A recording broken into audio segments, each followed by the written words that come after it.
To do this was an officer named Mike Militich, and what he did was he took off all his clothes. They tied a rope around his waist so he could dive off the cliff in case anything happened to him. They could fish him out. He found a depression underneath the water line big enough to hold a box of TNT. He took the box, put it in there. A minute later, enormous explosion, tons of rock into the water, forming the beginnings of a roadbed. They repeated that process down the length of the shoreline for a mile, and by the end of the summer, the engineers had a road along Muncho Lake.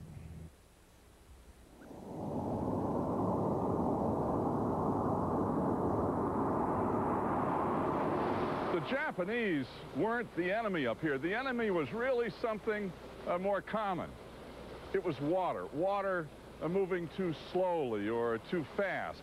Water freezing when you wanted it wet. Ice melting when you wanted it hard. Maybe worst of all was water going into the ground and turning into nothing helpful, like mud. Colonel Twitchell drove his Jeep 9 miles one time, and his odometer read 13 miles. His wheels had slipped 4 miles worth of revolution. Then there's permafrost, where you dig down just a little way and you hit ground that's been frozen solid since the Ice Age. First, they tried scraping the topsoil off and putting the road right on the permafrost. But removing the topsoil allowed the permafrost to melt so quickly it became mud, as slippery and gooey as axle grease. But the worst was muskeg. Someone from the southern part of this hemisphere would say that it's a swamp.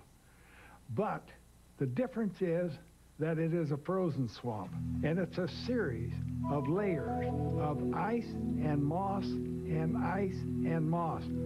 The danger of muskeg is once you open it up, it is practically bottomless from the point of view of construction. They discovered that the solution to muskeg and permafrost was to build over it, not through it.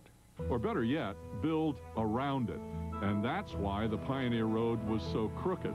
Not to make it hard for enemy planes to strafe convoys, but to avoid muskeg and permafrost. And also because the Corps of Engineers knew that 6,000 civilian road workers were coming along right behind the soldiers, turning that Pioneer Road into something straighter and smoother, something actually drivable.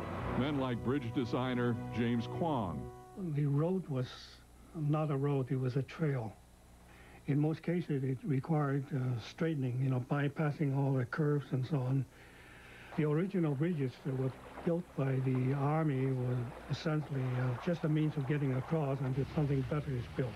There was a program to rebuild some of the bridges. The first so-called permanent, in fact, it was a semi-permanent bridge across the Sicanee Canyon, was opened in early 1943. But the timber trestle bridge it replaced was famous not for how or where it was built, but by whom. The 95th Engineers were a black engineer regiment, professionally trained, highly trained, and they had all their equipment with them when they came to the Alaska Highway Project. And yet in the first weeks of the project, they had their bulldozers and their dump trucks taken away from them, left with their shovels and their wheelbarrows to do finishing work behind the white engineer regiment that was ahead of them on the highway. That created a tremendous morale problem for those black soldiers who knew they could do better.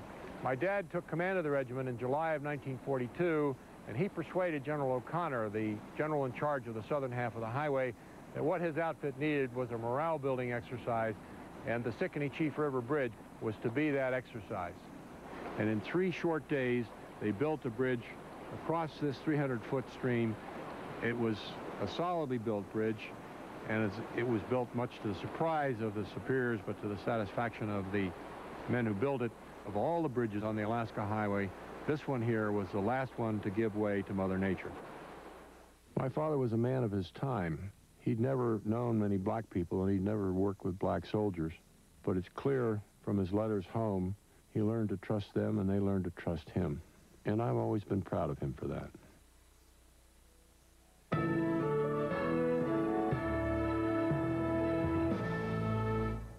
We're close, unexpected, and so untamed. Pushed to the edge and down below. Check it out. It's a southern side of Mother Nature you won't believe. Below the equator. On Wild Discovery, tonight at 12 Eastern, 11 Central on the Discovery Channel. Explore your world.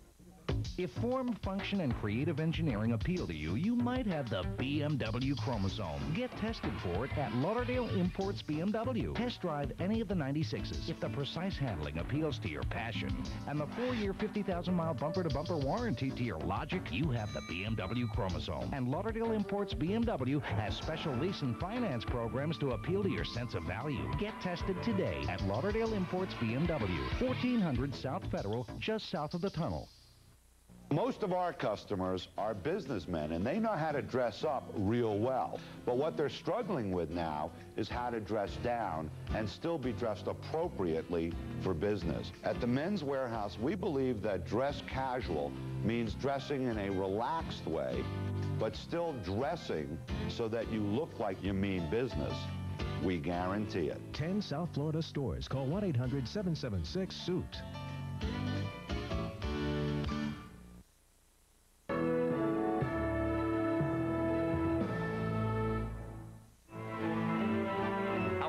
Men in the Canadian North Woods are facing a new challenge today, a mysterious swamp fever unknown to science. But Army doctors have the situation well in hand. The Glory Road to Tokyo marches on at a breakneck pace. He was right about the pace, but mysterious swamp disease was something a reporter made up. The reality was busted and bruised men who still had to go to work in awful, sometimes lethal conditions. Nehemiah Atkinson. The toughest member was to lose Nelson, the soldier. That was a tough memory. The fuel pump froze up, the gas lines froze up. We found him about 3 days later, frozen to death. We had to really dig him from under the snow because that whistling wind had banked up. And we found him and brought him to the medical detachment dispenser, which I ran, thawed him out, and buried him in Ladd Field, Fairbanks, Alaska. After the cold, there was the midnight sun. Endless daylight can eventually drive you nuts. Psychologists call it terminal seasonal affective disorder. Locals call it getting bushed. The biggest problem day in, day out in the summer may have been the fact that, as one person said, any place you went, something wanted to eat you. Not bears, not wolves, but bugs. Billions of the nastiest, blood-sucking insects on the planet. To protect themselves, sometimes men wore hats like these. They didn't do much good, though. Bugs got through anyway.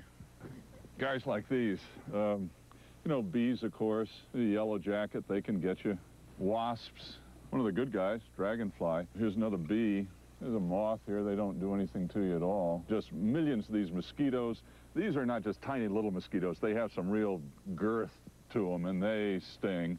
But the worst are the black flies. They do not sting. They bite, they draw blood, and they can leave welts for days or weeks. So basically, in winter, it's lethally cold. Then it thaws, and the ground turns to deep, sucking gumbo mud.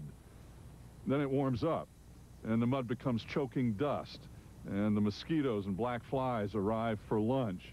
Then it gets hot and rains, and the dust becomes mud again, and then there's more cold. And there's always a chance of a forest fire or a hungry bear, obstinate moose, other friends of the forest. You know, it's no wonder that the soldiers who built this road used to say if the Japanese conquer this place, it'd serve them right. And unlike the soldiers, the civilians were warned of the conditions before they went. Contractors used this ad to recruit civilian workers. It's one of the more remarkable examples of honesty in advertising history.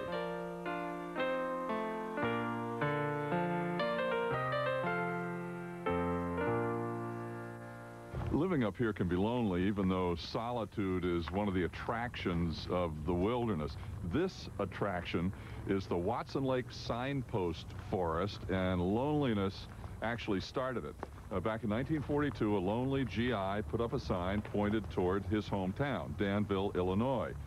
Since then, passers-by have been adding their own towns. So now the signpost forest has more than 25,000 possible destinations, and they all point toward home for somebody. For those who are already home, especially the first